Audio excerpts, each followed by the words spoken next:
More talk of cannabis cafes and marijuana in borough chambers last night. Assembly members brought up concerns about regulations and public safety issues. Sarah Dabowski has more in this report. The Borough Assembly met Thursday night for a work session on a proposed ban for cannabis cafes. Draft regulation proposed by the Marijuana Control Board shows that a cafe would look something like a bar. People 21 and older could purchase marijuana to consume on site. To avoid overconsumption, the board would set limits on how much could be sold in a single transaction. Assemblyman Guy Satley, a co-sponsor of the ordinance, voiced his concern of people driving away from the bar under the influence of marijuana. Most patrons of these on-site consumption places are going to drive. They're going to drive to there, and they're going to drive from there.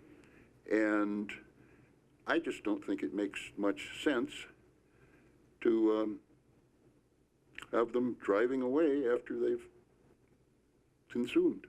Assemblyman Christopher Quist reminded those in attendance that under Alaska law, no driving is allowed while using marijuana. It's currently illegal under state law to operate a motor vehicle on a public roadway with any amount of THC in your system. Marijuana business owner and license holder Keenan Hollister says cannabis cafes, like bars, would have strict no driving rules. So if we ended up opening up a consumption lounge, which we're planning on, then our policy will be the same as what should be at a bar, is that if you've consumed any mind-altering substance, you shouldn't be getting behind the wheel of a car.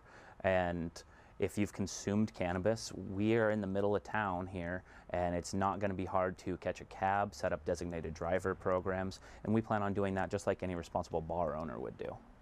The Assembly will hold a public hearing on the ordinance during the July 28th borough meeting, followed by a vote. Sarah Dabowski reporting.